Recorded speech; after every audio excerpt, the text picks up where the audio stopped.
बूझत सब संग, बोले जबे न रह सुध अंग।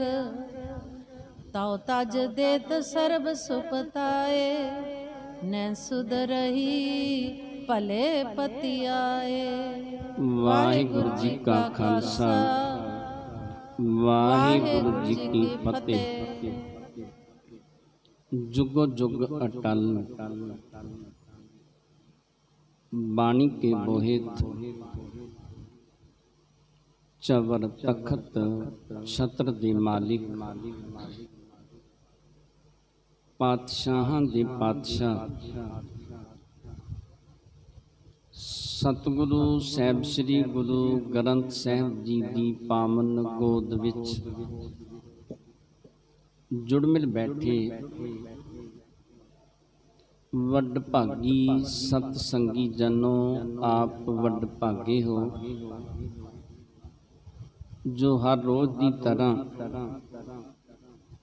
गुर इतिहास की कथा श्रवण करन वास्ते सतगुरां दी पावन गोद विच जुड़ मिल बैठे हो।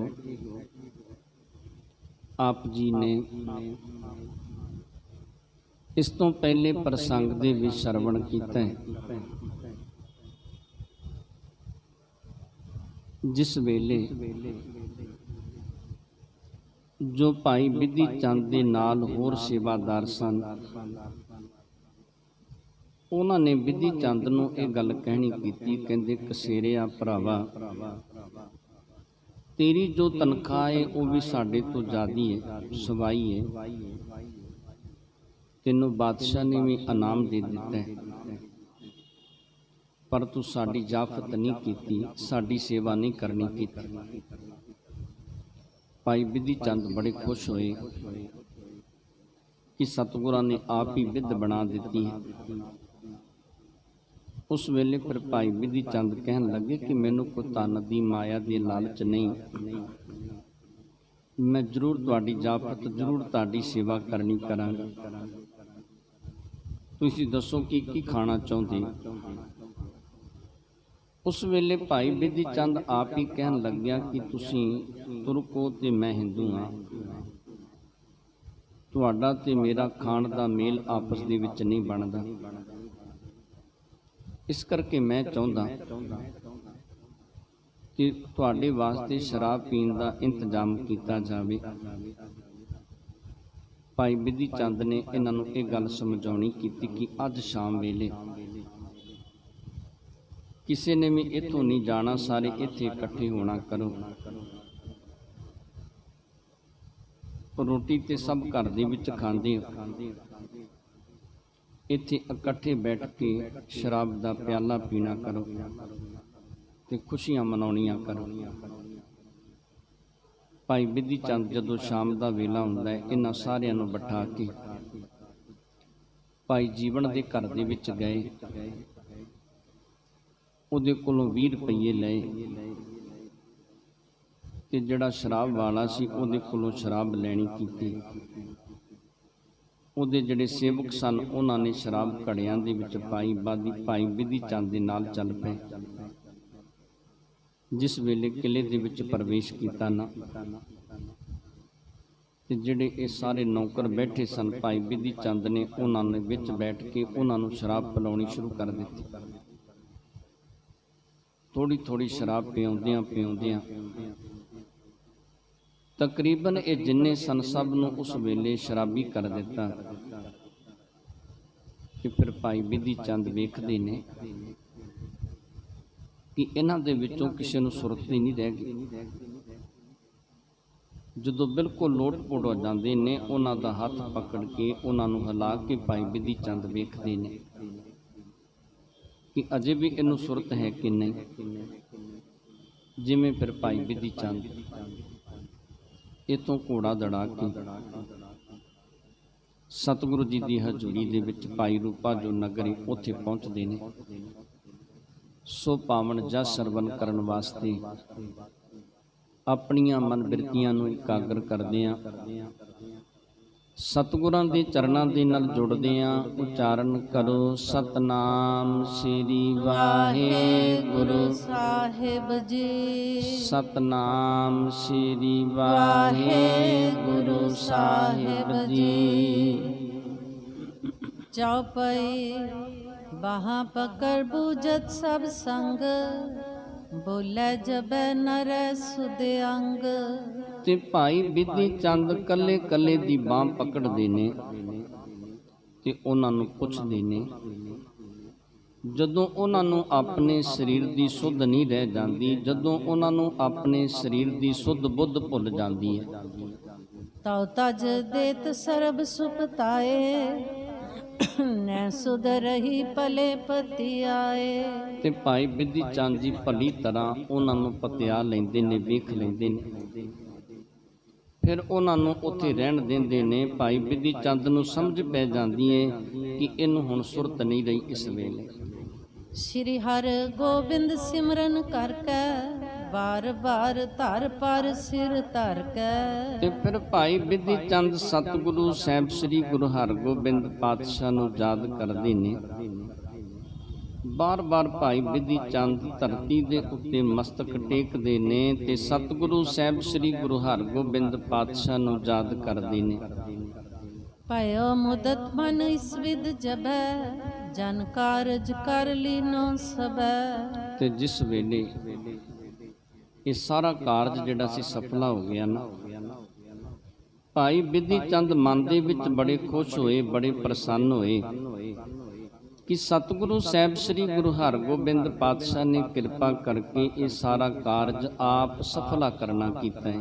ਸਾਵਧਾਨ ਹੋਏ ਸਭ ਕੋ ਛੋਰਾ, ਚਿਤ ਮੈਂ ਚਯੋ ਲੈ ਨਹਿਤ ਕੋਰਾ। ਤੇ ਫਿਰ ਭਾਈ ਬਿਧੀ ਚੰਦ ਸਾਵਧਾਨ ਹੁੰਦੇ ਨੇ, ਇਹਨਾਂ ਸਭ ਨੂੰ ਛੱਡ ਦਿੱਤਾ ਤੇ ਮਨ ਦੇ ਵਿੱਚ ਸੋਚਿਆ ਕਿ ਹੁਣ ਜਿਸ ਕਾਰਜ ਵਾਸਤੇ ਮੈਂ ਆਇਆ, ਘੋੜਾ ਲੈਣ ਵਾਸਤੇ ਆਇਆ, ਹੁਣ ਮੈਂ ਘੋੜਾ ਜਿਹੜਾ ਉਹ ਲੈ ਕੇ ਜਾਣਾ ਕਰਾਂ। ਇਹ ਤੋਤ ਫਿਰ ਕਰ ਦੁਰਗ ਨਿਹਾਰਾ, ਦੂਰ ਪਾਹਰੂ ਕਰਤ ਪੁਕਾਰਾ। ਉਸ ਵੇਲੇ ਕਿਲੇ ਦੇ ਵਿੱਚ ਇੱਧਰ ਉੱਧਰ ਹੋ ਕੇ ਭਾਈ ਬਿਧੀ ਚੰਦ ਨੇ ਬੜੇ ਧਿਆਨ ਨਾਲ ਵੇਖਣਾ ਕੀਤਾ। ਜਿਹੜੇ ਪਹਿਰੇਦਾਰ ਸਨ ਉਹ ਦੂਰ ਤੋਂ ਉਹਨਾਂ ਦੀ ਆਵਾਜ਼ ਆਉਂਦੀ, ਕੋਈ ਨੇੜੇ ਜਿਹੜਾ ਪਹਿਰੇਦਾਰ ਸੀ ਉਹਦੀ ਕਿਸੇ ਦੀ ਆਵਾਜ਼ ਨਹੀਂ ਆਉਂਦੀ, ਕਿਸੇ ਨੂੰ ਖਬਰ ਨਹੀਂ। ਪਰ ਜਿਹੜੇ ਦੂਰ ਪਹਿਰੇਦਾਰ ਸਨ ਉਹਨਾਂ ਦੀ ਕਦੇ ਕਦੇ ਆਵਾਜ਼ ਆਉਂਦੀ ਹੈ। ਦੋਹਰਾ ਪਟ ਕਟ ਸੋ ਕਸ ਕਰ ਤਬੈ, ਪਗਿਆ ਭਲੇ ਸੁਧਾਰ। ਤੇ ਫਿਰ ਭਾਈ ਬਿਧੀ ਚੰਦ ਨੇ ਉਸ ਵੇਲੇ ਕਮਰ ਕੱਸਾ ਕੀਤਾ, ਆਪਣੀ ਪੱਗ ਨੂੰ ਚੰਗੀ ਤਰ੍ਹਾਂ ਸੁਧਾਰ ਕੇ ਬੰਨਣਾ ਕੀਤਾ। ਆਰੇ ਮੈਂ ਤਾਰੀ ਤਰੀ, ਗਮਨਿਓ ਦਾਵ ਵਿਚਾਰ। ਤੇ ਫਿਰ ਭਾਈ ਬਿਧੀ ਚੰਦ ਜਿਸ ਆਲੇ ਦੇ ਵਿੱਚ ਚਾਬੀ ਰੱਖੀ ਸੀ, ਜਿੱਥੇ ਘੋੜਿਆਂ ਦੀਆਂ ਕਾਠੀਆਂ ਸਨ, ਭਾਈ ਬਿਧੀ ਚੰਦ ਉੱਥੇ ਪਹੁੰਚਦੇ ਨੇ ਤੇ ਉਸ ਆਲੇ ਦੇ ਵਿੱਚੋਂ ਚਾਬੀ ਲੈਂਦੇ ਨੇ। ਚੌਪਈ ਡਾਰਿਓ ਜਹਾਂ ਪ੍ਰਥਮ ਹੀ ਹਾਥ, ਗੁਰ ਰਜ਼ਾਇ ਲਾਗੀ ਕਰ ਸਾਥ। ਤੇ ਜਿੱਥੇ ਪਹਿਲੋਂ ਇਹਨੇ ਹੱਥ ਪਾਉਣਾ ਕੀਤਾ ਨਾ ਭਾਈ ਬਿਧੀ ਚੰਦ ਨੇ, ਸਤਿਗੁਰੂ ਜੀ ਦੀ ਬਖਸ਼ਿਸ਼ ਦੇ ਨਾਲ ਉੱਥੋਂ ਹੀ ਇਹਦੇ ਹੱਥ ਦੇ ਵਿੱਚੋਂ ਤਾਲੇ ਦੀ ਚਾਬੀ ਲੱਗ ਜਾਂਦੀ ਹੈ। ਲੈ ਕਰ ਕੁਲਫ ਤੁਰਤ ਹੀ ਛੋਰਾ, ਜਾਣੈ ਜ਼ੀਨ ਧਰੈ ਜਿਸ ਔਰਾ। ਤੇ ਭਾਈ ਬਿਧੀ ਚੰਦ ਨੇ ਤੁਰਤ ਉਸੇ ਵੇਲੇ ਉਹ ਚਾਬੀ ਦੇ ਨਾਲ ਤਾਲਾ ਖੋਲ੍ਹਿਆ। ਤੇ ਭਾਈ ਬਿਧੀ ਚੰਦ ਚੰਗੀ ਤਰ੍ਹਾਂ ਜਾਣਦੇ ਸਨ ਕਿ ਘੋੜੇ ਦੀ ਕਾਠੀ ਕਿੱਥੇ ਹੈ। ਭਾਈ ਬਿਧੀ ਚੰਦ ਉੱਥੇ ਪਹੁੰਚ ਜਾਂਦੇ ਨੇ।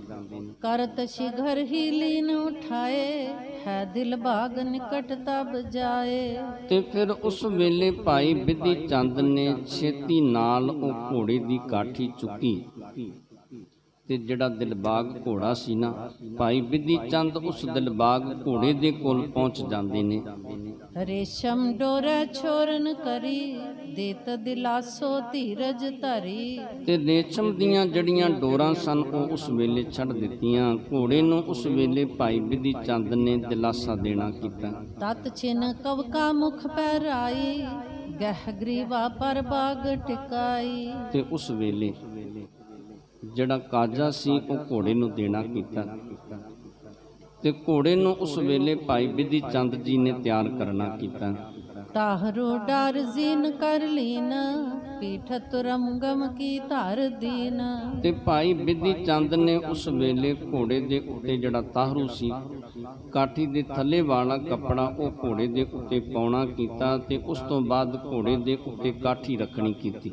ਉਤੋਂ ਪਟੰਬਰ ਕੋ ਮ੍ਰਿਗ ਤੰਗ ਖੈਂਚ ਡਾਰ ਖੈਂਚਿਓ ਬਲ ਸੰਗ। ਤੇ ਉਸ ਵੇਲੇ ਤੰਗ ਜਿਹੜਾ ਸੀ ਖਿੱਚ ਕੇ ਘੋੜੇ ਦੇ ਨਾਲ ਉਸ ਵੇਲੇ ਭਾਈ ਬਿਧੀ ਚੰਦ ਨੇ ਬੰਨਣਾ ਕੀਤਾ। ਜਾਮੀ ਕਰ ਰਕਾਬ ਨਗ ਜਰੀ ਦੋਨੋਂ ਦਿਸ਼ ਲਰਕਾਵਨ ਕਰੀ। ਤੇ ਜਿਹੜੀਆਂ ਰਕਾਬਾਂ ਸਨ ਦੋਨਾਂ ਪਾਸੇ ਦੀਆਂ ਉਹ ਸੋਨੇ ਦੀਆਂ ਬਣੀਆਂ ਸਨ ਤੇ ਦੋਨਾਂ ਪਾਸੇ ਉਹ ਰਕਾਬਾਂ ਜਿਹੜੀਆਂ ਸਨ ਉਸ ਵੇਲੇ ਭਾਈ ਬਿਧੀ ਚੰਦ ਨੇ ਥੱਲੇ ਛੱਡਣੀਆਂ ਕੀਤੀਆਂ। ਦੁਮਚੀ ਦੁਮਚੀ ਮੈਂ ਪੈਰਾਈ ਚਰਨ ਪਿਛਾਰੀ ਤੁਰਤ ਛੁਰਾਈ। ਤੇ ਭਾਈ ਬਿਧੀ ਚੰਦ ਨੇ ਉਸ ਵੇਲੇ ਦੁਮਚੀ ਜਿਹੜੀ ਸੀ ਉਹ ਪੂਛ ਦੇ ਵਿੱਚ ਪਾਉਣੀ ਕੀਤੀ ਤੇ ਜਿਹੜੇ ਪਿਛਲੇ ਪੈਰਾਂ ਨੂੰ ਪਛਾੜਾ ਲੱਗਿਆ ਸੀ ਉਸ ਵੇਲੇ ਭਾਈ ਬਿਧੀ ਚੰਦ ਨੇ ਉਹ ਖੋਲਣਾ ਕੀਤਾ। ਧਰ ਗੁਰ ਧਿਆਨ ਸਿਮਰ ਸਤਨਾਮ ਕਰੋ ਸੰਪੂਰਨ ਆਪਣੋ ਕੰਮ। ਤੇ ਫਿਰ ਭਾਈ ਬਿਧੀ ਚੰਦ ਨੇ ਸਤਿਗੁਰੂ ਸਾਹਿਬ ਸ੍ਰੀ ਗੁਰੂ ਹਰਗੋਬਿੰਦ ਪਾਤਸ਼ਾਹ ਦਾ ਧਿਆਨ ਧਰਿਆ, ਦੋਨੋਂ ਹੱਥ ਜੋੜੇ ਬੇਨਤੀ ਕੀਤੀ, ਸਤਿਗੁਰੂ ਜੀ ਇਹ ਤੁਹਾਡਾ ਆਪਣਾ ਕਾਰਜ ਹੈ ਤੇ ਸਤਿਗੁਰੂ ਜੀ ਇਹ ਕਾਰਜ ਕਰਨ ਵਾਲੇ ਤੁਸੀਂ ਆਪ ਹੀ ਹੋ। ਮੈਂ ਤੇ ਇਹ ਜਿਹੜੇ ਇੱਕ ਉਹਦੇ ਵਿੱਚ ਇਸ ਤਰ੍ਹਾਂ ਬਣ ਕੇ ਆਇਆ ਕਿ ਕਾਰਜ ਸਫਲਾ ਕਰਨ ਵਾਲੇ ਤੁਸੀਂ ਆਪ ਹੋ ਤੇ ਸਤਿਗੁਰੂ ਜੀ ਮੇਰੇ ਕੋਲੋਂ ਜਿਹੜਾ ਕਾਰਜ ਕਰਵਾਉਣ ਲੱਗੇ ਹੋ ਨਾ ਇਹ ਤੁਸੀਂ ਕਿਰਪਾ ਕਰਕੇ ਕਰਵਾਉਣ ਲੱਗੇ ਹੋ। ਹੋਤ ਬੇਅਦਬੀ ਮੋਤੇ ਜੋਏ ਦਿਓ ਤਨਖਾਹ ਬੰਦ ਕਰ ਦੋਏ। ਤੇ ਸਤਿਗੁਰੂ ਜੀ ਜਿਹੜੀ ਮੇਰੇ ਤੇ ਬਦਬੀ ਹੋਵੇਗੀ ਨਾ, ਕਿਉਂ ਸਭ ਤੋਂ ਪਹਿਲਾਂ ਚਾਹੀਦਾ ਸੀ ਕਿ ਘੋੜੇ ਦੇ ਉੱਤੇ ਤੁਸੀਂ ਅਸਵਾਰ ਹੁੰਦੇ, ਪਰ ਘੋੜੇ ਦੇ ਉੱਤੇ ਸਤਿਗੁਰੂ ਜੀ ਮੈਂ ਅਸਵਾਰ ਹੋਣ ਲੱਗਾ। ਜਿਹੜੀ ਮੇਰੇ ਤੋਂ ਬੇਅਦਬੀ ਹੋਵੇਗੀ ਮੈਂ ਦੋਨੋਂ ਹੱਥ ਜੋੜ ਕੇ ਸਤਿਗੁਰੂ ਜੀ ਉਹ ਤਨਖਾਹ ਜਿਹੜੀ ਉਹ ਤੁਹਾਡੇ ਚਰਨਾਂ ਦੇ ਵਿੱਚ ਭੇਟਾ ਕਰਨੀ ਕਰਾਂਗਾ। ਪੰਚ ਰਜਤ ਪਣ ਕੋ ਪੰਚਾਮ੍ਰਿਤ ਅਰਪੋ ਮੈਂ ਬਖਸ਼ਾਵਨ ਕੇ ਹਿਤ। ਤੇ ਸਤਿਗੁਰੂ ਜੀ 5 ਰੁਪਈਆਂ ਦੀ ਕੜਾਹ ਪ੍ਰਸਾਦ ਦੀ ਦੇਗ ਲੈ ਕੇ ਤੁਹਾਡੇ ਚਰਨਾਂ ਦੇ ਵਿੱਚ ਅਰਪਣ ਕਰਾਂਗਾ ਤੇ ਆਪਣੀ ਭੁੱਲ ਸਤਿਗੁਰੂ ਜੀ ਤੁਹਾਡੇ ਕੋਲੋਂ ਬਖਸ਼ਾਉਣਾ ਕਰਾਂਗਾ। ਗੁਰ ਹੈ ਪਰ ਮੈਂ ਪੂਰਬ ਚਰਹਾਂ ਕਾਜ ਸਰੈ ਨਯੰਤੇ ਕਰਹਾਂ। ਤੇ ਸਤਿਗੁਰੂ ਜੀ ਇਹ ਜਿਹੜੀ ਬੇਅਦਬੀ ਕਰਨ ਲੱਗਿਆ ਨਾ, ਸਤਿਗੁਰੂ ਜੀ ਤੁਹਾਡਾ ਘੋੜਾ ਤੇ ਉਹਦੇ ਉੱਤੇ ਮੈਂ ਅਸਵਾਰ ਹੋਣ ਲੱਗਿਆ। ਅਸਵਾਰ ਹੋਣ ਤੋਂ ਬਿਨਾਂ ਇਹ ਕਾਰਜ ਸਫਲਾ ਨਹੀਂ ਹੋਣਾ। ਇਸ ਕਾਰਨ ਕਰਕੇ ਸਤਿਗੁਰੂ ਜੀ ਮੈਂ ਘੋੜੇ ਦੀ ਅਸਵਾਰੀ ਕਰਨ ਲੱਗਿਆ। ਦਈ ਪ੍ਰਦਛਨਾ ਫਿਰ ਚੌ ਆਸਾ ਬੰਦਤ ਭਇਓ ਚਰਨ ਕੇ ਪਾਸਾ। ਤੇ ਫਿਰ ਉਸ ਵੇਲੇ ਭਾਈ ਬਿਧੀ ਚੰਦ ਨੇ ਘੋੜੇ ਦੀ ਪਰਿਕਰਮਾ ਕੀਤੀ ਤੇ ਘੋੜੇ ਤੇ ਅਸਵਾਰ ਹੋਣ ਤੋਂ ਪਹਿਲਾਂ ਘੋੜੇ ਦੇ ਚਰਨਾਂ ਤੇ ਭਾਈ ਬਿਧੀ ਚੰਦ ਜੀ ਨਮਸਕਾਰ ਕਰਦੇ ਨੇ। ਲੈ ਸਤਨਾਮ ਤੁਰੰਗ ਰੂੜਾ ਪੁੱਤੋ ਜ਼ੀਨ ਮੈਂ ਚਾਬੁਕ ਰੂੜਾ। ਤੇ ਭਾਈ ਬਿਧੀ ਚੰਦ ਨੇ ਵਾਹਿਗੁਰੂ ਦਾ ਨਾਮ ਲੈ ਕੇ ਉਸ ਵੇਲੇ ਘੋੜੇ ਨੂੰ ਛੇੜਨਾ ਕੀਤਾ ਤੇ ਘੋੜੇ ਦੀ ਕਾਠੀ ਦੇ ਵਿੱਚ ਜਿਹੜਾ ਚਾਬੁਕ ਸੀ ਉਸ ਵੇਲੇ ਇਹ ਚਾਬੁਕ ਭਾਈ ਬਿਧੀ ਚੰਦ ਨੇ ਆਪਣੇ ਹੱਥ ਦੇ ਵਿੱਚ ਲੈਣਾ ਕੀਤਾ। ਕੰਚਨ ਦੰਡ ਜਵਾਹਰ ਜਰਿਓ ਸੋ ਬਿਧੀਏ ਕਰ ਧਾਰਨ ਕਰਿਓ। ਤੇ ਜਿਹੜਾ ਚਾਬੁਕ ਸੀ ਨਾ ਉਹ ਕਹਿੰਦੇ ਉਹਦਾ ਜਿਹੜਾ ਮੁੱਠਾ ਬਣਿਆ ਸੀ ਸੋਨੇ ਦਾ ਸੀ, ਉਹਦੇ ਵਿੱਚ ਵੀ ਹੀਰੇ ਆਦਿਕ ਜਿਹੜੇ ਸਨ ਉਹਨਾਂ ਦੀ ਜੜਤਕਾਰੀ ਕੀਤੀ ਸੀ। ਉਹ ਉਸ ਵੇਲੇ ਚਾਬੁਕ ਭਾਈ ਬਿਧੀ ਚੰਦ ਜੀ ਨੇ ਆਪਣੇ ਹੱਥ ਦੇ ਵਿੱਚ ਲੈਣਾ ਕੀਤਾ। ਇਤੋ ਤ ਕੁਛ ਫੇਰਿਓ ਤਬ ਕੋਰਾ ਤੁੰਦ ਵਿਸਾਲ ਕੀਨ ਵੱਡ ਜੋਰਾ। ਤੇ ਫਿਰ ਉਸ ਵੇਲੇ ਭਾਈ ਬਿਧੀ ਚੰਦ ਨੇ ਘੋੜੇ ਨੂੰ ਇੱਧਰ ਉੱਧਰ ਫੇਰਨਾ ਕੀਤਾ। ਜੋ ਖਾਲੀ ਥਾਂ ਸੀ ਉਹਦੇ ਵਿੱਚ ਇੱਧਰ ਉੱਧਰ ਜਦੋਂ ਭਾਈ ਬਿਧੀ ਚੰਦ ਘੋੜੇ ਨੂੰ ਫੇਰਦੇ ਨੇ, ਦੁਰਗ ਕੰਧ ਜੋ ਹੁਤੀ ਟਪਾਵਨ ਤਿਸਕੇ ਕਰ ਸਨਮੁਖ ਚਲ ਜਾਵਨ। ਤੇ ਫਿਰ ਭਾਈ ਬਿਧੀ ਚੰਦ ਜੋ ਕਿਲੇ ਦੀ ਕੰਧ ਸੀ ਉਹ ਘੋੜੇ ਤੋਂ ਟਪਾਉਣੀ ਚਾਹੁੰਦੇ ਸਨ ਤੇ ਭਾਈ ਬਿਧੀ ਚੰਦ ਨੇ ਉਹ ਜਿਹੜੀ ਕਿਲੇ ਦੀ ਕੰਧ ਸੀ ਉਹਦੇ ਸਾਹਮਣੇ ਉਸ ਵੇਲੇ ਘੋੜੇ ਨੂੰ ਕਰਨਾ ਕੀਤਾ। ਇੱਕ ਹੱਥ ਚਾਬੁਕ ਕੋ ਮਾਰਾ ਰਿਸ਼ਤ ਰੰਗ ਤਨ ਓਜ ਸੰਭਾਰਾ।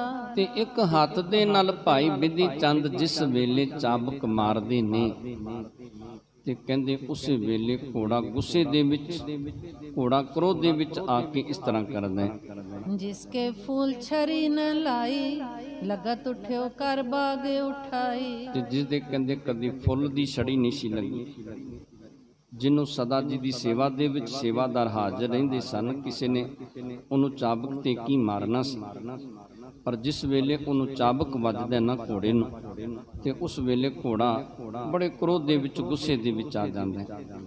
ਇੱਕ ਦੋਏ ਛਾਲ ਕੰਦ ਲਗ ਕੀਨ ਰਿਸ਼ਤੇ ਉੱਚੀ ਕਛੂ ਨਾ ਚੀਨ।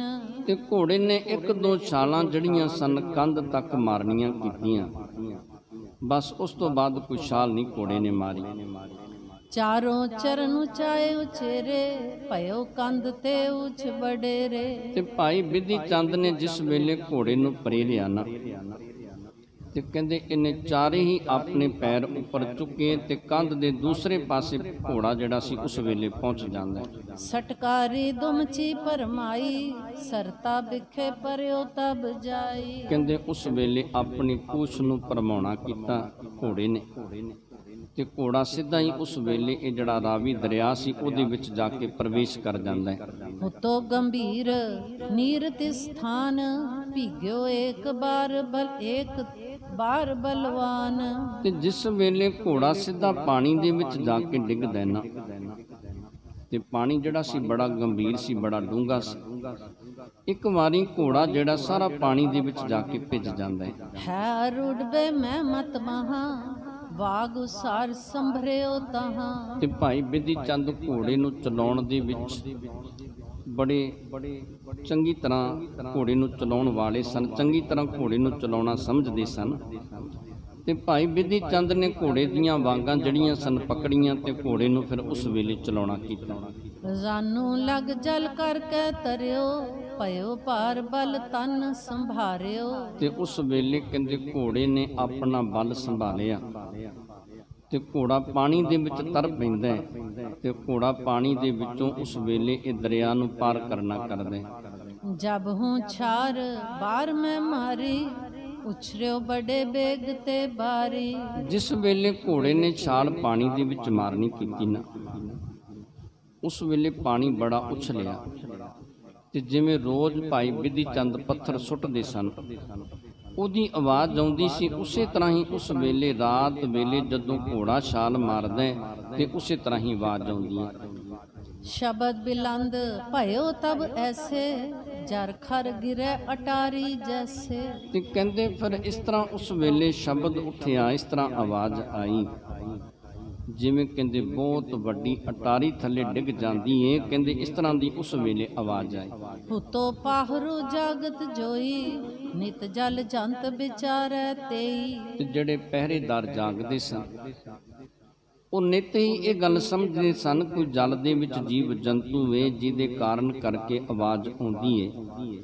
ਉਹਨਾਂ ਨੇ ਅੱਜ ਵੀ ਉਸ ਵੇਲੇ ਕੋਈ ਜੀਵ ਜੰਤੂ ਹੀ ਸਮਝਣਾ ਕੀਤਾ। ਉਹਨਾਂ ਨੂੰ ਇਸ ਗੱਲ ਦੀ ਸਮਝ ਨਹੀਂ ਪਈ ਕਿ ਅੱਜ ਘੋੜੇ ਨੇ ਛਾਲ ਮਾਰਨੀ ਕੀਤੀ ਹੈ। ਸੁਨ ਕੇ ਨਾਦ ਤੁਸ਼ਨੀ ਰਹੇ ਕਛ ਨ ਲਹੇ ਨ ਬਚ ਮੁਖ ਕਹੇ। ਤੇ ਇਹਨਾਂ ਨੇ ਜਿਸ ਵੇਲੇ ਆਵਾਜ਼ ਆਈ ਨਾ, ਜਿਹੜੇ ਪਹਿਰੇਦਾਰ ਕੁਛ ਜਾਗਦੇ ਸਨ, ਨਾ ਤੇ ਆਪਣੇ ਮੂੰਹ ਤੋਂ ਕੁਛ ਕਹਿਣਾ ਕੀਤਾ ਤੇ ਨਾ ਹੀ ਵੇਖਣਾ ਕੀਤਾ, ਨਾ ਹੀ ਸੋਚਿਆ ਕਿ ਵੇਖੀਏ ਕਿ ਪਾਣੀ ਦੇ ਵਿੱਚ ਕੀ ਡਿੱਗਿਆ, ਉਹਦੇ ਬਾਰੇ ਇਹਨਾਂ ਨੇ ਵਿਚਾਰੇ ਨੇ।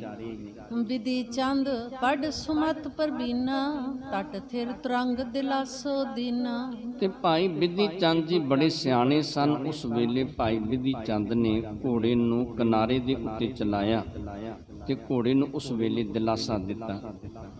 ਗਰੀਵਾ ਪਰ ਧਰ ਧਰ ਕਰ ਹਾਥ ਉਤੋ ਤੇਜ ਕਰ ਧੀਰਜ ਸਾਥ। ਤੇ ਭਾਈ ਬਿਧੀ ਚੰਦ ਨੇ ਉਸ ਵੇਲੇ ਘੋੜੇ ਦੀ ਗਰਦਨ ਦੇ ਉੱਤੇ ਹੱਥ ਫੇਰਨਾ ਕੀਤਾ। ਘੋੜਾ ਬੜਾ ਤੇਜ਼ ਦੌੜਦਾ ਸੀ, ਉਹਨੂੰ ਹੌਲੀ ਕਰਨਾ ਕੀਤਾ। ਨਿਤ ਦਿਨ ਮੈਂ ਪਿਕਾਤ ਵਿਚਾਰਤ ਕੰਦ ਨਦੀ ਪਿਖ ਪੰਥ ਨਿਹਾਰਤ। ਤੇ ਭਾਈ ਬਿਧੀ ਚੰਦ ਨਿਤ ਹੀ ਇਹ ਸਮਾਂ ਵੇਖਦੇ ਸਨ ਕਿ ਕਦੋਂ ਇਹ ਸਮਾਂ ਆਵੇਗਾ, ਕਦੋਂ ਮੈਂ ਘੋੜੇ ਨੂੰ ਕੰਧ ਟਪਾਵਾਂਗਾ ਤੇ ਕਦੋਂ ਇਹ ਘੋੜਾ ਕੰਧ ਟੱਪ ਕੇ ਇਹਨੂੰ ਮੈਂ ਘੋੜੇ ਨੂੰ ਆਪਣੇ ਨਾਲ ਲੈ ਕੇ ਜਾਵਾਂਗਾ। ਇਹ ਹਰ ਵੇਲੇ ਭਾਈ ਬਿਧੀ ਚੰਦ ਜੀ ਵਿਚਾਰਦੇ ਸਨ। ਅੱਜ ਭਾਈ ਬਿਧੀ ਚੰਦ ਦੇ ਇਹ ਮਨ ਦੀ ਇੱਛਾ ਜਿਹੜੀ ਉਹ ਪੂਰੀ ਹੋ ਗਈ।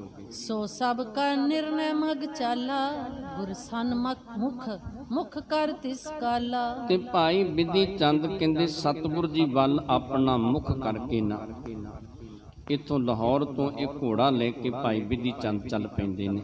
ਅਦਕ ਆਨੰਦਤ ਸੁਮਤ ਬਿਲੰਦ ਚਲੈ ਤੁਰੰਗ ਪੌਨ ਮਨਿੰਦ। ਤੇ ਭਾਈ ਬਿਧੀ ਚੰਦ ਬੜੇ ਆਨੰਦ ਦੇ ਵਿੱਚ ਨੇ, ਬੜੇ ਖੁਸ਼ ਨੇ। ਤੇ ਘੋੜਾ ਕਹਿੰਦੇ ਹਵਾ ਦੀ ਨਿਆਈ ਤੇਜ਼ ਚੱਲਦਾ ਹੈ, ਜਿਸ ਘੋੜੇ ਦੇ ਉੱਤੇ ਭਾਈ ਬਿਧੀ ਚੰਦ ਜੀ ਅਸਵਾਰ ਨੇ। ਸਤਿਗੁਰ ਸ਼ਬਦ ਬਦਨ ਤੇ ਗਾਵੇ ਪਾ ਪ੍ਰਮੋਦ ਸੋ ਹਿਰਦੈ ਨ ਮਾਵੈ। ਤੇ ਭਾਈ ਬਿਧੀ ਚੰਦ ਆਪਣੇ ਮੁਖ ਤੋਂ ਗੁਰੂ ਦਾ ਸ਼ਬਦ ਉਚਾਰਨ ਕਰਦੇ ਨੇ, ਬੜੀ ਖੁਸ਼ੀ ਦੇ ਵਿੱਚ ਨੇ, ਬੜੇ ਆਨੰਦ ਦੇ ਵਿੱਚ ਨੇ ਕਿ ਸਤਿਗੁਰੂ ਜੀ ਨੇ ਇਹ ਮੇਰੇ ਤੋਂ ਕਾਰਜ ਕਰਵਾਉਣਾ ਕੀਤਾ ਹੈ, ਮੈਨੂੰ ਕਿੰਨੀ ਸਤਿਗੁਰੂ ਜੀ ਨੇ ਵਡਿਆਈ ਬਖਸ਼ਿਸ਼ ਕੀਤੀ ਹੈ। ਇਸ ਕਰਕੇ ਗੁਰੂ ਦਾ ਸ਼ਬਦ ਭਾਈ ਬਿਧੀ ਚੰਦ ਆਪਣੇ ਮੁਖ ਤੋਂ ਇਸ ਤਰ੍ਹਾਂ ਉਚਾਰਨ ਕਰਦੇ ਨੇ। ਸ਼੍ਰੀ ਮੁਖ ਵਾਕ ਗੁਰ ਮੇਰੇ ਸੰਗ ਸਦਾ ਹੈ ਨਾਲੇ ਸਿਮਰ ਸਿਮਰ ਤਿਸ ਸਦਾ ਸਮਾਲੇ। ਤੇ ਭਾਈ ਬਿਧੀ ਚੰਦ ਜੀ ਉਚਾਰਦੇ ਨੇ ਕਿ ਗੁਰੂ ਮੇਰਾ ਹਰ ਵੇਲੇ ਮੇਰੇ ਅੰਗ ਸੰਗੇ ਤੇ ਮੈਂ ਗੁਰੂ ਨੂੰ ਸਿਮਰਦਾ ਤੇ ਗੁਰੂ ਮੇਰੀ ਹਰ ਵੇਲੇ ਸੰਭਾਲ ਕਰਦਾ, ਗੁਰੂ ਹਰ ਵੇਲੇ ਮੇਰੀ ਮਦਦ ਕਰਦਾ। ਇਤਿਆਦਕ ਤੁਕ ਗਾਵਤ ਆਵੈ ਹੈ ਕੀ ਪੀਠ ਚੜਨ ਸੁਖ ਪਾਵੈ। ਤੇ ਇਸ ਤਰ੍ਹਾਂ ਸ਼ਬਦ ਗਾਉਂਦੇ ਗਾਉਂਦੇ ਭਾਈ ਬਿਧੀ ਚੰਦ ਜੀ ਅੱਗੇ ਚੱਲਦੇ ਜਾਂਦੇ ਨੇ ਤੇ ਘੋੜੇ ਦੇ ਉੱਤੇ ਭਾਈ ਬਿਧੀ ਚੰਦ ਅਸਵਾਰ ਨੇ। ਬੜਾ ਆਨੰਦ ਬੜਾ ਸੁਖ ਪ੍ਰਾਪਤ ਹੋਇਆ ਭਾਈ ਬਿਧੀ ਚੰਦ ਨੂੰ। ਇਮ ਬੜ ਬਲ ਤੇ ਗਮਨਿਓ ਘੋਰਾ ਨ ਬਿਧੀਏ ਤਨ ਹਾਲੈ ਥੋਰਾ। ਤੇ ਭਾਈ ਬਿਧੀ ਚੰਦ ਜਿਸ ਵੇਲੇ ਘੋੜੇ ਤੇ ਅਸਵਾਰ ਨੇ ਨਾ, ਤੇ ਕਹਿੰਦੇ ਘੋੜਾ ਜਿਹੜਾ ਏ ਇਹ ਉਸ ਵੇਲੇ ਕਹਿੰਦੇ ਜਦੋਂ ਚੱਲਦਾ ਨਾ ਭਾਈ ਬਿਧੀ ਚੰਦ ਦਾ ਸਰੀਰ ਹਿੱਲਦਾ ਨਹੀਂ, ਇਹਨੂੰ ਸਮਝ ਨਹੀਂ ਲੱਗਦੀ ਕਿ ਘੋੜਾ ਕਿੰਨੀ ਕੁ ਤੇਜ਼ੀ ਦੇ ਨਾਲ ਦੌੜਦਾ। ਉਦਿਓ ਚੰਦ ਜੁਗ ਘਟਕਾ ਪਾਛੇ ਦੇਖਣ ਲੱਗਿਓ ਪੰਥ ਸਭ ਆਛੇ।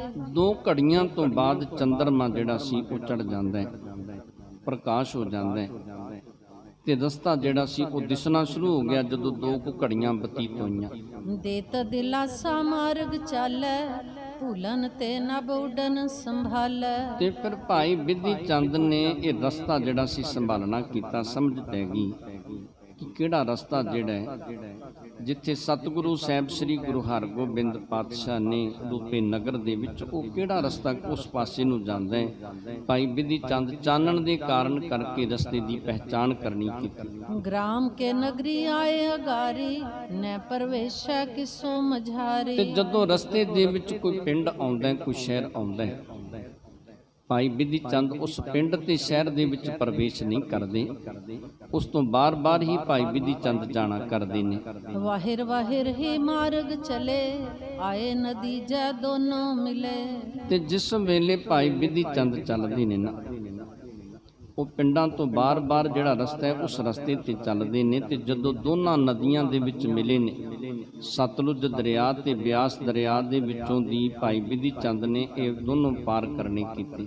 ਦੇਖ ਘਾਟ ਕੋ ਠੇਲਿਓ ਬਾਰੀ ਜ਼ੀਨ ਸ਼ੁਸ਼ਕ ਰਖ ਹੋਇਓ ਪਾਰੀ। ਤੇ ਜਦੋਂ ਭਾਈ ਬਿਧੀ ਚੰਦ ਇਹਨਾਂ ਦਰਿਆਵਾਂ ਤੇ ਆਏ, ਉਸ ਵੇਲੇ ਘਾਟ ਵੇਖਿਆ, ਜਿਹੜਾ ਰਸਤਾ ਸੀ ਉਹ ਵੇਖਿਆ। ਰਸਤੇ ਤੋਂ ਉਸ ਵੇਲੇ ਭਾਈ ਬਿਧੀ ਚੰਦ ਨੇ ਘੋੜੇ ਨੂੰ ਪਾਣੀ ਦੇ ਵਿੱਚ ਪ੍ਰਵੇਸ਼ ਕਰਨਾ ਕੀਤਾ ਤੇ ਘੋੜਾ ਪਹਿਲੋਂ ਹੀ ਦਰਿਆਈ ਸੀ। ਕਹਿੰਦੇ ਘੋੜਾ ਆਪਣੇ ਸਰੀਰ ਨੂੰ ਵੀ ਨਹੀਂ ਭੇਜਣ ਦਿੰਦਾ, ਉਤੋਂ ਤਰ ਕੇ ਲੰਘ ਜਾਂਦਾ ਹੈ। ਆਯੁਤ ਛਾਤੀ ਲਗ ਜਲ ਛੁਇਓ ਸੁਕੋ ਰੱਖ ਤੀਰ ਪਰ ਗਇਓ।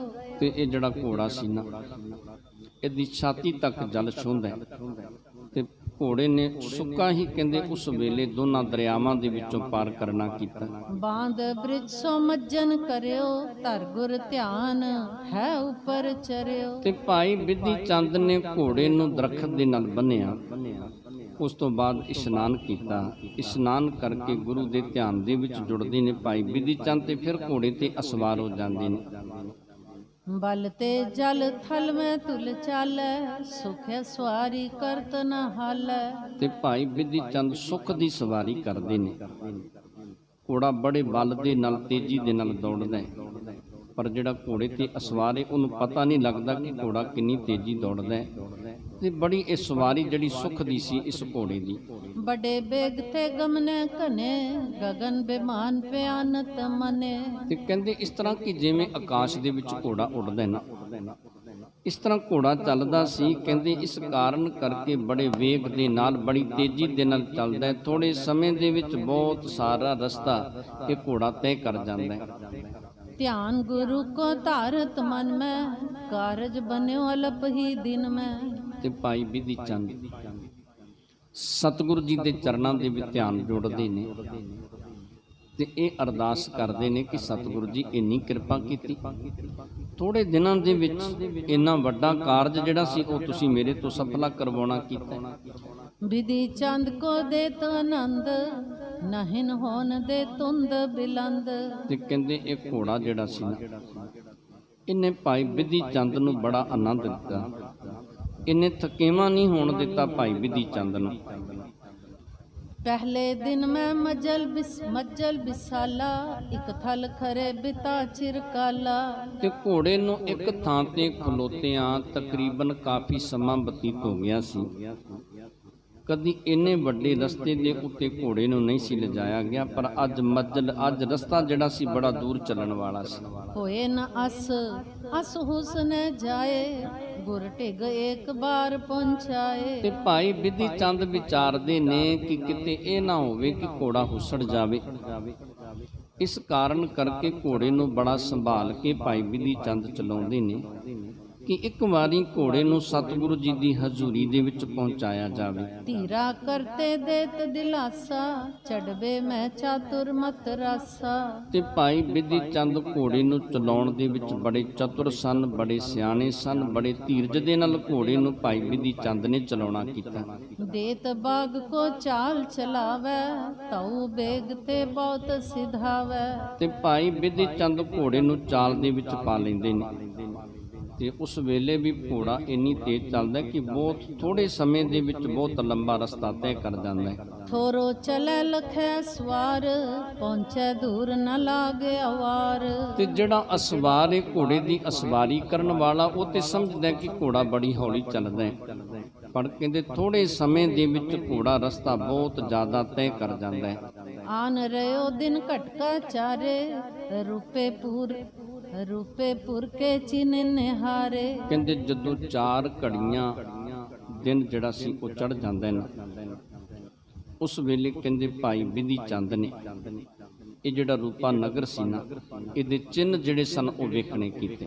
ਦੇਖਤ ਹੀ ਆਨੰਦਤ ਹੋਵਾ, ਕੁਸ਼ਲ ਸਮੇਤ ਪਹੁੰਚਬੋ ਜੋਵਾ। ਤੇ ਜਦੋਂ ਭਾਈ ਬਿਧੀ ਚੰਦ ਨੇ ਇਹ ਰੂਪਾ ਨਗਰ ਤੱਕਿਆ ਨਾ, ਵੇਖਦਿਆਂ ਹੀ ਬੜਾ ਆਨੰਦ, ਬੜਾ ਸੁੱਖ ਪ੍ਰਾਪਤ ਹੋਇਆ ਕਿ ਸਤਿਗੁਰੂ ਜੀ ਨੇ ਬੜੀ ਕਿਰਪਾ ਕੀਤੀ ਹੈ, ਸਤਿਗੁਰੂ ਜੀ ਨੇ ਬੜੀ ਬਖਸ਼ਿਸ਼ ਕੀਤੀ ਹੈ।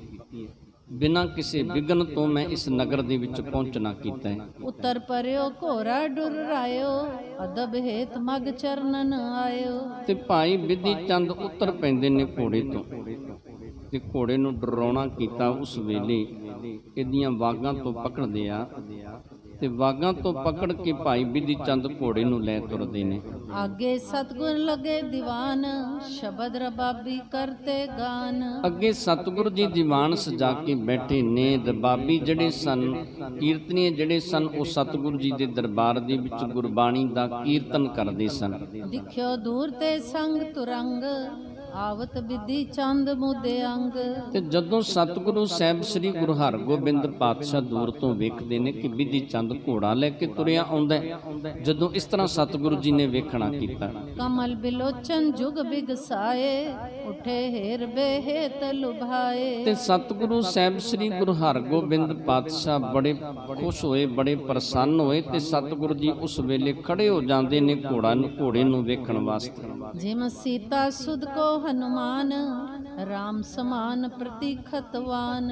ਕਹਿੰਦੇ ਜਿਸ ਤਰ੍ਹਾਂ ਸ਼੍ਰੀ ਰਾਮ ਚੰਦਰ ਜੀ ਨੇ ਹਨੂਮਾਨ ਨੂੰ ਭੇਜਿਆ ਸੀ ਨਾ, ਜਾ ਕੇ ਸੀਤਾ ਦੀ ਸੁਧ ਲੈ ਕੇ ਆਉਣਾ ਕਰ, ਸੀਤਾ ਦਾ ਪਤਾ ਲੈ ਕੇ ਆਉਣਾ ਕਰ, ਤੇ ਹਨੂਮਾਨ ਦੇ ਆਉਣ ਤੋਂ ਪਹਿਲੋਂ ਸ਼੍ਰੀ ਰਾਮ ਚੰਦਰ ਜੀ ਉਹਦੀ ਪ੍ਰਤੀਖਣਾ ਕਰਦੇ ਸਨ, ਉਹਦੀ ਉਡੀਕ ਕਰਦੇ ਸਨ ਕਿ ਕਦੋਂ ਚੱਲ ਕੇ ਆਵੇਗਾ। ਉਸ ਵਾਸਤੇ ਤੱਕਦੇ ਸਨ ਜਿਸ ਪਾਸਿਓਂ ਹਨੂਮਾਨ ਨੇ ਆਉਣਾ ਸੀ। ਕਹਿੰਦੇ ਇਸੇ ਤਰ੍ਹਾਂ ਸਤਿਗੁਰੂ ਸਾਹਿਬ ਸ੍ਰੀ ਗੁਰੂ ਹਰਗੋਬਿੰਦ ਪਾਤਸ਼ਾਹ ਜਦੋਂ ਭਾਈ ਬਿਧੀ ਚੰਦ ਨੂੰ ਵੇਖਦੇ ਨੇ, ਉਸ ਵੇਲੇ ਭਾਈ ਬਿਧੀ ਚੰਦ ਵੱਲ ਤੱਕੀ ਜਾਂਦੇ ਨੇ। ਸਤਿਗੁਰੂ ਜੀ ਦੀਵਾਨ ਦੇ ਵਿੱਚ ਖੜੇ ਹੋ ਜਾਂਦੇ ਨੇ। ਪਰਿਓ ਪਾਏ ਪੰਕਜ ਪਰ ਦੌਰ, ਰਗਵਰ ਸਮ ਉਠਾਏ ਭਰ ਕੌਰ। ਤੇ ਭਾਈ ਬਿਧੀ ਚੰਦ ਸਤਿਗੁਰੂ ਸਾਹਿਬ ਸ੍ਰੀ ਗੁਰੂ ਹਰਗੋਬਿੰਦ ਪਾਤਸ਼ਾਹ ਦੇ ਚਰਨਾਂ ਤੇ ਜਾ ਕੇ ਢਹਿ ਪੈਂਦੇ ਨੇ। ਜਿਵੇਂ ਕਹਿੰਦੇ ਹਨੂਮਾਨ ਨੂੰ ਸ਼੍ਰੀ ਰਾਮਚੰਦਰ ਨੇ ਉਠਾ ਕੇ ਆਪਣੀ ਗਲਵਕੜੀ ਦੇ ਵਿੱਚ ਲੈਣਾ ਕੀਤਾ, ਇਸੇ ਤਰ੍ਹਾਂ ਸਤਿਗੁਰੂ ਸਾਹਿਬ ਸ੍ਰੀ ਗੁਰੂ ਹਰਗੋਬਿੰਦ ਪਾਤਸ਼ਾਹ ਨੇ ਇਹੋ ਜੀ ਕਿਰਪਾ ਕੀਤੀ, ਭਾਈ ਬਿਧੀ ਚੰਦ ਨੂੰ ਆਪਣੇ ਚਰਨਾਂ ਦੇ ਵਿੱਚੋਂ ਪਕੜਿਆ ਤੇ ਉਸ ਵੇਲੇ ਸਤਿਗੁਰੂ ਜੀ ਨੇ ਗਲੇ ਨਾਲ ਲਗਾਉਣਾ ਕੀਤਾ। ਕਿਰਪਾ ਦ੍ਰਿਸ਼ਟ ਤੇ ਕਰਿਓ ਨਿਹਾਲ, ਵਿਦਿਆ ਹਨੂਮਾਨ ਕੇ ਢਾਲ। ਤੇ ਕਹਿੰਦੇ ਸਤਿਗੁਰੂ ਸਾਹਿਬ ਸ੍ਰੀ ਗੁਰੂ ਹਰਗੋਬਿੰਦ ਪਾਤਸ਼ਾਹ ਨੇ ਇਹੋ ਜੀ ਕਿਰਪਾ ਦ੍ਰਿਸ਼ਟੀ ਕੀਤੀ, ਇਹੋ ਜੀ ਰਹਿਮਤ ਕੀਤੀ, ਇੱਕ ਛਿਨ ਦੇ ਵਿੱਚ ਭਾਈ ਬਿਧੀ ਚੰਦ ਨੂੰ ਨਿਹਾਲ ਕਰ ਦਿੱਤਾ, ਬੜੀਆਂ ਬਖਸ਼ਿਸ਼ਾਂ ਬੜੀਆਂ ਰਹਿਮਤਾਂ ਕਰ ਦਿੱਤੀਆਂ। ਤਿਨ ਦੋਇਨ ਸਮ ਕੋ ਬੜ ਭਾਗੀ, ਦੁਸ਼ਕਰ ਕਰਿਓ ਭਏ ਅਨੁਰਾਗੀ। ਤੇ ਸਤਿਗੁਰੂ ਸਾਹਿਬ ਸ੍ਰੀ ਗੁਰੂ ਹਰਗੋਬਿੰਦ ਪਾਤਸ਼ਾਹ ਕਹਿਣ ਲੱਗੇ, ਭਾਈ ਬਿਧੀ ਚੰਦ ਇਹ ਕੰਮ ਤੇ ਬੜਾ ਔਖਾ ਸੀ, ਪਰ ਤੂੰ ਇਹ ਕਰ ਵਿਖਾਇਆ, ਜਿਵੇਂ ਹਨੂਮਾਨ ਨੇ ਕਰ ਵਿਖਾਇਆ ਉਸੇ ਤਰ੍ਹਾਂ ਤੂੰ ਵੀ ਇਹ ਕੰਮ ਕਰ ਵਿਖਾਉਣਾ ਕੀਤਾ। ਨਹੀਂ ਅਪਰ ਤੇ ਜੋ ਬਨ ਆਇਓ, ਗੁਰ ਪ੍ਰਭ ਹਿਤ ਸੋ ਕਾਜ ਬਨਾਇਓ। ਤੇ ਸਤਿਗੁਰੂ ਜੀ ਕਹਿਣ ਲੱਗੇ ਕਿ ਜਿਹੜਾ ਕਾਰਜ ਕਰਨ ਵਾਸਤੇ ਕੋਈ ਹੋਰ ਤਿਆਰ ਨਹੀਂ ਸੀ ਤੇ ਹੋਰ ਕੋਈ ਇਸ ਕਾਰਜ ਨੂੰ ਕਰ ਵੀ ਨਹੀਂ ਸੀ ਸਕਦਾ, ਤੇ ਗੁਰੂ ਦੇ ਲਈ ਭਾਈ ਬਿਧੀ ਚੰਦ ਤੂੰ ਇਹ ਕਾਰਜ ਕਰ ਵਿਖਾਉਣਾ ਕੀਤਾ, ਗੁਰੂ ਦੇ ਲਈ ਤੂੰ ਇਹ ਕਾਰਜ ਕਰਨਾ ਕੀਤਾ। ਨਹੀਂ ਪ੍ਰਾਨ ਪਿਆਰੇ ਜੁਗ ਕੀਨੇ, ਕਰਨ ਕਾਜ ਕੇ ਰਸ ਮੈਂ ਪੀਨੇ। ਤੇ ਸਤਿਗੁਰੂ ਜੀ ਕਹਿਣ ਲੱਗੇ, ਬਿਧੀ ਚੰਦ ਤੂੰ ਆਪਣੇ ਸਵਾਸਾਂ ਨੂੰ ਪਿਆਰ ਨਹੀਂ ਕੀਤਾ, ਆਪਣੀ ਜਾਨ ਨੂੰ ਪਿਆਰ ਨਹੀਂ ਕੀਤਾ, ਤੂੰ ਤੇ ਗੁਰੂ ਦੇ ਕਾਰਜ ਕਰਨ ਦੇ ਰਸ ਦੇ ਵਿੱਚ ਰੰਗਿਆ ਰਿਹਾ ਕਿ ਕਦੋਂ ਗੁਰੂ ਦਾ ਮੈਂ ਕਾਰਜ ਸਫਲਾ ਕਰਨਾ ਕਰਾਂ, ਤੂੰ ਆਪਣੀ ਜ਼ਿੰਦਗੀ ਦੀ ਪਰਵਾਹ ਨਹੀਂ ਕਰਨੀ ਕੀਤੀ। ਬੂਜੀ ਕੁਸ਼ਲ ਸਰਸ ਰਘੁਬਰ ਕੇ, ਕਹੀ ਸਕਲ ਹਨੂਮਤ ਸੰਸਰ ਕੇ। ਤੇ ਸਤਿਗੁਰੂ ਸਾਹਿਬ ਸ੍ਰੀ ਗੁਰੂ ਹਰਗੋਬਿੰਦ ਪਾਤਸ਼ਾਹ ਨੇ ਭਾਈ ਬਿਧੀ ਚੰਦ ਨੂੰ ਇਹ ਸਾਰੀ ਸੁੱਧ ਪੁੱਛੀ, ਭਾਈ ਬਿਧੀ ਚੰਦ ਨੂੰ ਭਾਈ ਬਿਧੀ ਜੀ ਸੁਖ ਸ਼ਾਂਤੀ ਪੁੱਛਣੀ ਕੀਤੀ। ਤੇ ਉਸ ਵੇਲੇ ਭਾਈ ਬਿਧੀ ਚੰਦ ਨੇ ਬੜੇ ਪਿਆਰ ਦੇ ਵਿੱਚ ਆ ਕੇ ਸਤਿਗੁਰੂ ਸਾਹਿਬ ਸ੍ਰੀ ਗੁਰੂ ਹਰਗੋਬਿੰਦ ਪਾਤਸ਼ਾਹ ਨੂੰ ਦੱਸਣਾ ਕੀਤਾ। ਜਿਨ ਕੋ ਮੁਨ ਜਨ ਜੋਗੀ ਧਿਆਵੈ, ਅਨਕ ਜਤਨ ਕਰ ਉਰ ਠਹਿਰਾਵੈ। ਤੇ ਕਹਿੰਦੇ ਜਿਨ੍ਹਾਂ ਨੂੰ ਮੁਨ ਜਨ ਜੋਗੀ ਤਪੀਸ਼ਰ ਆਦਿਕ ਧਿਆਉਂਦੇ ਨੇ, ਉਹ ਬੜੇ ਯਤਨ ਕਰਦੇ ਨੇ, ਬੜੇ ਉਪਾਵ ਕਰਦੇ ਨੇ, ਤੇ ਫਿਰ ਸਤਿਗੁਰੂ ਜੀ ਦੀ ਸ਼ਰਨ ਪ੍ਰਾਪਤ ਹੁੰਦੀ ਹੈ। ਕਿਰਪਾ ਦ੍ਰਿਸ਼ਟ ਕਰ ਅੰਕ ਭਰੇ ਜੋ, ਤਿਨ ਕੀ ਸਮਤਾ ਕੌਣ ਕਰੈ ਜੋ। ਤੇ ਕਵੀ ਜੀ ਕਹਿੰਦੇ ਕਿ ਉਹ ਕਿਰਪਾ ਦੀ ਦ੍ਰਿਸ਼ਟੀ ਕਰਨ, ਜਿਨ੍ਹਾਂ ਨੂੰ ਜੋਗੀ ਤਪੀਸ਼ਰ ਜੋਗੀ ਆਦਿਕ ਧਿਆਉਂਦੇ ਹੋਣ, ਹਰ ਵੇਲੇ ਜਿਨ੍ਹਾਂ ਦੇ ਚਰਨਾਂ ਦੇ ਵਿੱਚ ਸੁਰਤ ਜੋੜ ਕੇ ਬੈਠੇ ਹੋਣ। ਤੇ ਕਹਿੰਦੇ ਐਸੇ ਸਤਿਗੁਰੂ ਜੀ ਕਿਸੇ ਨੂੰ ਆਪਣੇ ਗਲੇ ਦੇ ਨਾਲ ਲਗਾ ਲੈਣ, ਇੰਨਾ ਪਿਆਰ ਕਰਨ, ਉਹ ਤੋਂ ਵੱਡੇ ਭਾਗਾਂ ਵਾਲਾ ਹੋਰ ਕੌਣ ਹੋ ਸਕਦਾ। ਕਹਿ ਵਿਦਿਆ ਤੁਮ ਸਦਾ ਸਹਾਏ, ਸੰਕਟ ਨਿਕਟ ਹੋਣ ਨ ਪਾਏ। ਤੇ ਭਾਈ ਬਿਧੀ ਚੰਦ ਸਤਿਗੁਰੂ ਸਾਹਿਬ ਸ੍ਰੀ ਗੁਰੂ ਹਰਗੋਬਿੰਦ ਪਾਤਸ਼ਾਹ ਨੂੰ ਕਹਿਣ ਲੱਗੇ, ਸਤਿਗੁਰੂ ਜੀ ਤੁਸੀਂ ਸਦਾ ਹੀ ਮੇਰੀ ਸਹਾਇਤਾ ਕੀਤੀ ਹੈ, ਕੋਈ ਸੰਕਟ ਕੋਈ ਔਖਾ ਸਮਾਂ ਸਤਿਗੁਰੂ ਜੀ ਕਿਰਪਾ ਕਰਕੇ ਤੁਸੀਂ ਮੇਰੇ ਨੇੜੇ ਨਹੀਂ ਆਉਣ ਦਿੱਤਾ। ਨਿਜ ਕਰਨਾ ਕਰ ਕਾਜ ਕਰਾਇਓ, ਵਿਖਮ ਦੁਰਗ ਤੇ ਹੈ ਨਿਕਸਾਇਓ। ਤੇ ਸਤਿਗੁਰੂ ਜੀ ਆਪਣੀ ਦਇਆ ਕਰਕੇ, ਆਪਣੀ ਬਖਸ਼ਿਸ਼ ਕਰਕੇ ਇਹ ਤੁਸੀਂ ਕਾਰਜ ਕਰਾਉਣਾ ਕੀਤਾ ਹੈ। ਤੁਹਾਡੀ ਕਿਰਪਾ ਦੇ ਨਾਲ ਇਹ ਕਾਰਜ ਹੋਇਆ। ਬੜੇ ਵਿਖਮ ਔਖੇ ਥਾਂ ਤੋਂ ਸਤਿਗੁਰੂ ਜੀ ਘੋੜਾ ਜਿਹੜਾ ਸੀ ਉਹ ਤੁਸੀਂ ਆਪ ਹੀ ਕਢਵਾਉਣਾ ਕੀਤਾ। ਸਕਲ ਦੇਸ਼ ਬ੍ਰਿੰਦਨ ਕੋ ਮਾਲਿਕ, ਲੱਖੋ ਸੈਨਾ ਜਿਸਕੇ ਤਾਲਿਕ। ਤੇ ਸਤਿਗੁਰੂ ਜੀ ਸਾਰੇ ਦੇਸ਼ ਦਾ ਮਾਲਕ ਹੋਵੇ, ਚੱਕਰਵਰਤੀ ਰਾਜਾ ਹੋਵੇ, ਲੱਖਾਂ ਦੀ ਗਿਣਤੀ ਦੇ ਵਿੱਚ ਜਿਹਦੀਆਂ ਫੌਜਾਂ ਹੋਣ, ਲੱਖਾਂ ਦੀ ਗਿਣਤੀ ਦੇ ਵਿੱਚ ਫੌਜਾਂ ਜਿਹੜੇ ਹੁਕਮ ਦੀ ਉਡੀਕ ਕਰਦੀਆਂ ਹੋਣ, ਇੰਨਾ ਵੱਡਾ ਕੋਈ ਰਾਜਾ ਮਹਾਰਾਜਾ ਹੋਵੇ। ਖਰੇ ਹਜ਼ਾਰੋਂ ਪਾਹਰੂ ਰਾਖੇ, ਰੱਖਿਆ ਸ਼ਾਹ ਕਰਨ ਬਿਲਾਖੇ। ਤੇ ਕਹਿੰਦੇ ਹਜ਼ਾਰਾਂ ਦੀ ਗਿਣਤੀ ਦੇ ਵਿੱਚ ਪਹਿਰੇਦਾਰ ਹੋਣ, ਜਿਹੜੇ ਹਰ ਵੇਲੇ ਬਾਦਸ਼ਾਹ ਦੀ ਰੱਖਿਆ ਕਰਨ ਵਾਸਤੇ ਤਿਆਰ ਬਰ ਤਿਆਰ ਹੋਣ। ਤਿਸ ਕੋ ਅਤ ਪ੍ਰਿਯ ਹੈ ਹਰਿਆਣਾ, ਤੁਮ ਬਿਨ ਕਰਤ ਕਾਜ ਕੋ ਆਨਾ। ਤੇ ਸਤਿਗੁਰੂ ਜੀ ਇਹ ਜਿਹੜਾ ਘੋੜਾ ਹੈ ਉਸ ਰਾਜੇ ਦਾ ਪਿਆਰਾ ਹੋਵੇ, ਲੱਖਾਂ ਦੀ ਗਿਣਤੀ ਦੇ ਵਿੱਚ ਫੌਜਾਂ ਹੋਣ ਜਿਹਦੇ ਕੋਲ, ਹਜ਼ਾਰਾਂ ਦੀ ਗਿਣਤੀ ਦੇ ਵਿੱਚ ਪਹਿਰੇਦਾਰ ਖਲੋਤੇ ਹੋਣ, ਉਹਦੇ ਹੁਕਮ ਦੀ ਉਡੀਕ ਕਰਦੇ ਹੋਣ। ਸਤਿਗੁਰੂ ਜੀ ਉਹਦਾ ਘੋੜਾ ਲੈ ਕੇ ਆਉਣਾ ਬੜੀ ਔਖੀ ਗੱਲ ਹੈ। ਸਤਿਗੁਰੂ ਜੀ ਤੁਹਾਡੀ ਕਿਰਪਾ ਤੋਂ ਬਿਨਾਂ ਇਹੋ ਜਿਹਾ ਕਾਰਜ, ਇਹੋ ਜਿਹਾ ਕੰਮ ਨਹੀਂ ਹੋ ਸਕਦਾ। ਸਤਿਗੁਰ ਸਹਿਤ ਜੋਧ ਤੇ ਆਦ, ਹੈ ਕੋ ਪਿਖਨ ਉਠਿਆ ਲਾਦ। ਤੇ ਉਸ ਵੇਲੇ ਜਿਹੜਾ ਜੋਧਸ਼ਾਹ ਸੀ ਤੇ ਸਤਿਗੁਰੂ ਸਾਹਿਬ ਸ੍ਰੀ ਗੁਰੂ ਹਰਗੋਬਿੰਦ ਪਾਤਸ਼ਾਹ ਹੋਰ ਗੁਰੂ ਦੇ ਪਿਆਰ ਵਾਲੇ ਉਸ ਵੇਲੇ ਘੋੜੇ ਨੂੰ ਵੇਖਣ ਵਾਸਤੇ ਉੱਠਦੇ ਨੇ। ਨਕਸ਼ ਖਲੋ ਪਿਖ ਹਰਖਤ ਸਾਰੇ, ਸਹਿਤ ਜ਼ੀਨ ਜ਼ੇਵਰ ਸਭ ਡਾਰੇ। ਉਸ ਵੇਲੇ ਘੋੜੇ ਨੂੰ ਵੇਖ ਕੇ ਨਾ ਸਭ ਬੜੇ ਖੁਸ਼ ਹੋਏ, ਬੜੇ ਪ੍ਰਸੰਨ ਹੋਏ। ਘੋੜੇ ਦੀ ਕਾਠੀ ਵੇਖੀ। ਉਸ ਵੇਲੇ ਘੋੜੇ ਦੀਆਂ ਜਿਹੜੀਆਂ ਕਾਠੀ ਦੇ ਨਾਲ ਰਕਾਬਾਂ ਸਨ ਉਹ ਵੇਖਣੀਆਂ ਕੀਤੀਆਂ। ਇਹ ਸਾਰਾ ਕੁਝ ਵੇਖ ਵੇਖ ਕੇ ਸਾਡੇ ਬੜੇ ਖੁਸ਼ ਹੁੰਦੇ ਨੇ। ਸੁੰਦਰ ਮੂਰਤ ਹੈ ਕੀ ਹੇਰੇ, ਜਿਮ ਕਾਗਦ ਪਰ ਲਿਖੀ ਚਤੇਰੇ। ਕਹਿੰਦੇ ਉਸ ਵੇਲੇ ਘੋੜੇ ਦੀ ਇਹ ਸੁੰਦਰ ਮੂਰਤ ਜਿਹੜੀ ਸੀ ਵੇਖਣੀ ਕੀਤੀ। ਕਹਿੰਦੇ ਇਹੋ ਜੀ ਸੁੰਦਰਤਾ ਸੀ ਘੋੜੇ ਦੀ, ਕਹਿੰਦੇ ਜਿਵੇਂ ਕਾਗਜ਼ ਦੇ ਉੱਤੇ ਘੋੜਾ ਚਿੱਤਰਿਆ ਹੋਵੇ ਨਾ, ਕਹਿੰਦੇ ਇਸ ਤਰ੍ਹਾਂ ਉਸ ਵੇਲੇ ਘੋੜਾ ਲੱਗਦਾ ਸੀ। ਜਨ ਸੁੰਦਰਤਾ ਸਕਲ ਬਟੇਰੀ, ਅੰਗ ਅੰਗ ਪ੍ਰਤਿਬਿਦ ਕਰ ਜੇਰੀ। ਤੇ ਕਹਿੰਦੇ ਇਸ ਤਰ੍ਹਾਂ ਲੱਗਦਾ ਸੀ ਕਿ ਜਿਵੇਂ ਸਾਰੀ ਸੁੰਦਰਤਾ ਜਿਹੜੀ ਉਹ ਘੋੜੇ ਦੇ ਵਿੱਚ ਇਕੱਠੀ ਕੀਤੀ ਹੋਵੇ। ਘੋੜੇ ਦਾ ਅੰਗ ਅੰਗ ਜਿਹੜਾ ਸੀ ਉਹ ਸੁੰਦਰ ਲੱਗਦਾ ਸੀ। ਸ਼੍ਰੀ ਗੁਰੂ ਹਰਗੋਬਿੰਦ ਕਰ ਧਰਿਓ, ਅੰਗ ਅੰਗ ਅਵਲੋਕਨ ਕਰਿਓ। ਤੇ ਸਤਿਗੁਰੂ ਸਾਹਿਬ ਸ੍ਰੀ ਗੁਰੂ ਹਰਗੋਬਿੰਦ ਪਾਤਸ਼ਾਹ ਨੇ ਉਸ ਵੇਲੇ ਬੜੇ ਧਿਆਨ ਦੇ ਨਾਲ ਘੋੜੇ ਦਾ ਅੰਗ ਅੰਗ ਵੇਖਣਾ ਕੀਤਾ। ਜਿਮ ਸੰਗਤ ਹੈ ਕੀਨ ਬਤਾਵਤ, ਜਿਮ ਸੰਗਤ ਹੈ ਕੀਨ ਬਤਾਵਨ।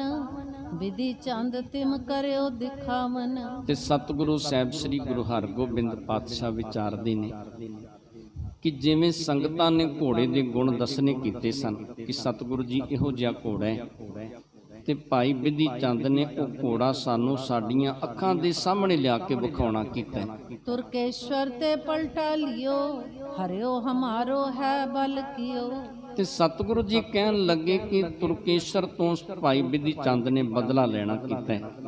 ਇਹਨੇ ਸਾਡਾ ਘੋੜਾ ਖੋਹਣਾ ਕੀਤਾ ਸੀ ਸੰਗਤਾਂ ਦੇ ਕੋਲੋਂ, ਤੇ ਭਾਈ ਬਿਧੀ ਚੰਦ ਉਸ ਘੋੜੇ ਨੂੰ ਵਾਪਸ ਲੈ ਕੇ ਆਏ ਨੇ। ਤਿਮ ਬਿਧੀਏ ਬੁੱਧ ਬਲ ਕੋ ਠਾਨਾ, ਤਿਸ ਪਲਟੇ ਕਰ ਹੈ ਕੋ ਆਨਾ। ਤੇ ਸਤਿਗੁਰੂ ਜੀ ਕਹਿਣ ਲੱਗੇ ਕਿ ਭਾਈ ਬਿਧੀ ਚੰਦ ਨੇ ਆਪਣੀ ਬਲ ਤੇ ਆਪਣੀ ਬੁੱਧ ਦੇ ਨਾਲ ਇਹ ਘੋੜੇ ਨੂੰ ਲਿਆਉਣਾ ਕੀਤਾ। ਅਰੂਪ ਚੰਦ ਸਾਧੂ ਅਰ ਜੋਧ, ਇਨ ਤੇ ਆਦ ਗੁਰੂ ਕੇ ਜੋਧ। ਕਹਿੰਦੇ ਉਸ ਵੇਲੇ ਭਾਈ ਰੂਪ ਚੰਦ, ਭਾਈ ਸਾਧੂ ਤੇ ਜੋਧਸ਼ਾਹ ਆਦਿਕ ਹੋਰ ਜੋ ਗੁਰੂ ਦੇ ਪਿਆਰ ਵਾਲੇ ਸੂਰਮੇ ਸਨ। ਹੇਰ ਹੇਰ ਸਗਲੇ ਬਿਸਮਾਏ, ਬਿਖਮ ਸਥਲ ਤੇ ਕਿਮ ਨਿਕਸਾਏ। ਉਸ ਵੇਲੇ ਸਾਰੇ ਘੋੜੇ ਨੂੰ ਵੇਖ ਵੇਖ ਕੇ ਬੜੇ ਹੈਰਾਨ ਹੁੰਦੇ ਨੇ ਤੇ ਸੋਚਦੇ ਨੇ ਕਿ ਇੰਨਾ ਬਿਖਮ ਥਾਂ, ਇੰਨਾ ਔਖਾ ਥਾਂ, ਉਥੋਂ ਕਿਵੇਂ ਭਾਈ ਬਿਧੀ ਚੰਦ ਘੋੜੇ ਨੂੰ ਲੈ ਕੇ ਆਏ ਨੇ। ਉਥੋਂ ਘੋੜਾ ਲਿਆਉਣਾ ਬੜਾ ਮੁਸ਼ਕਲ ਹੈ, ਤੇ ਕਿਵੇਂ ਇਹ ਘੋੜੇ ਨੂੰ ਲੈ ਕੇ ਆਏ ਨੇ। ਸਭ ਹਿੰਦ ਜਾਣਿਓ ਗੁਰੂ ਪ੍ਰਤਾਪ, ਕਰਨ ਕਰਾਮਨੇ ਆਪੇ ਆਪ। ਤੇ ਸਭ ਨੇ ਉਸ ਵੇਲੇ ਸਤਿਗੁਰੂ ਜੀ ਦਾ ਪ੍ਰਤਾਪ ਜਾਣਿਆ ਕਿ ਇਹ ਰਹਿਮਤਾਂ, ਇਹ ਬਖਸ਼ਿਸ਼ਾਂ ਸਤਿਗੁਰੂ ਜੀ ਦੀਆਂ ਨੇ। ਸਭ ਨੇ ਇਹ ਗੱਲ ਜਾਣੀ ਕਿ ਕਰਨ ਕਰਾਵਣ ਆਲੇ ਸਤਿਗੁਰੂ ਜੀ ਆਪ ਨੇ, ਸਭ ਕੁਝ ਆਪ ਸਤਿਗੁਰੂ ਜੀ ਕਰਨ ਵਾਲੇ ਨੇ। ਮਾਨਸ ਬਪਰੇ ਤੇ ਕਿਆ ਹੋਏ, ਕਰੀਅਤ ਵਿੱਚ ਬਹਾਨਾ ਸੋਏ। ਤੇ ਫਿਰ ਉਸ ਵੇਲੇ ਸਭ ਇਹ ਗੱਲ ਵਿਚਾਰਦੇ ਨੇ ਕਿ ਮਨੁੱਖ ਵਿਚਾਰਾ ਕੀ ਕਰ ਸਕਦਾ ਹੈ। ਸਤਿਗੁਰੂ ਜੀ ਇੱਕ ਮਨੁੱਖ ਨੂੰ ਤੇ ਵਿੱਚ ਬਹਾਨਾ ਬਣਾ ਲੈਂਦੇ ਨੇ। ਕਰਦੇ ਸਤਿਗੁਰੂ ਜੀ ਸਭ ਕੁਝ ਆਪ ਨੇ, ਕਰਨ ਵਾਲੇ ਸਤਿਗੁਰੂ ਜੀ ਸਭ ਕੁਝ ਆਪ ਨੇ, ਤੇ ਵਿੱਚ ਕਿਸੇ ਮਨੁੱਖ ਨੂੰ ਬਹਾਨਾ ਬਣਾ ਕੇ ਤੇ ਉਹਦੇ ਕੋਲੋਂ ਸਭ ਕੁਝ ਕਰਵਾ ਦਿੰਦੇ ਨੇ। ਜੇਠਾ ਨਿਕਟ ਗੁਰੂ ਤਬ ਹੇਰਾ, ਸੌਂਪ ਤੁਰੰਗਮ ਦੀਨ ਬਡੇਰਾ। ਤੇ ਸਤਿਗੁਰੂ ਸਾਹਿਬ ਸ੍ਰੀ ਗੁਰੂ ਹਰਗੋਬਿੰਦ ਪਾਤਸ਼ਾਹ ਦੇ ਕੋਲ ਭਾਈ ਜੇਠਾ ਜੀ ਸਨ, ਤੇ ਸਤਿਗੁਰੂ ਜੀ ਨੇ ਇਹ ਘੋੜਾ ਭਾਈ ਜੇਠੇ ਨੂੰ ਸੌਂਪਣਾ ਕੀਤਾ ਸੇਵਾ ਦੇ ਲਈ। ਤੇ ਜਿਸ ਤਰ੍ਹਾਂ ਇਹ ਘੋੜਾ ਉਦਾਸ ਹੋ ਜਾਂਦਾ ਹੈ, ਜਿਵੇਂ ਫਿਰ ਸਤਿਗੁਰੂ ਸਾਹਿਬ ਸ੍ਰੀ ਗੁਰੂ ਹਰਗੋਬਿੰਦ ਪਾਤਸ਼ਾਹ ਭਾਈ ਬਿਧੀ ਚੰਦ ਨਾਲ ਬਚਨ ਕਰਨਗੇ, ਬਿਧੀ ਚੰਦ ਇਹ ਘੋੜਾ ਉਦਾਸ ਹੋ ਗਿਆ, ਜਾਂ ਤੇ ਇਹਨੂੰ ਵੀ ਛੱਡ ਕੇ ਆਉਣਾ ਕਰ ਉਸ ਘੋੜੇ ਦੇ ਕੋਲ, ਨਹੀਂ ਤੇ ਇਹਦਾ ਬਚਣਾ ਮੁਸ਼ਕਲ ਹੈ। ਜਿਵੇਂ ਭਾਈ ਬਿਧੀ ਚੰਦ ਸਤਿਗੁਰੂ ਜੀ ਦੇ ਚਰਨਾਂ ਦੇ ਵਿੱਚ ਬੇਨਤੀ ਕਰਦੇ ਨੇ। ਸੋ ਪਾਵਨ ਜਸ ਕੱਲ ਦੇ ਪ੍ਰਸੰਗ ਦੇ ਵਿੱਚ ਸ਼ਰਵਣ ਕਰਾਂਗੇ। ਆਪ ਜੀ ਦੇ ਨਾਲ ਵਿਚਾਰਾਂ ਕਰਦੇ ਹਾਂ। ਅਨੇਕਾਂ ਪ੍ਰਕਾਰ ਦੀਆਂ ਭੁੱਲਾਂ ਗਲਤੀਆਂ ਹੋ ਗਈਆਂ ਹੋਣਗੀਆਂ, ਅਣਜਾਣ ਬੱਚੇ ਜਾਣ ਕੇ ਮਾਫ ਕਰਨੀਆਂ। ਸੰਗਤ ਤੇ ਗੁਰੂ ਬਖਸ਼ਣ ਯੋਗ ਨੇ, ਬਖਸ਼ ਲੈਣਾ ਜੀ। ਵਾਹਿਗੁਰੂ ਜੀ ਕਾ ਖਾਲਸਾ, ਵਾਹਿਗੁਰੂ ਜੀ ਕੀ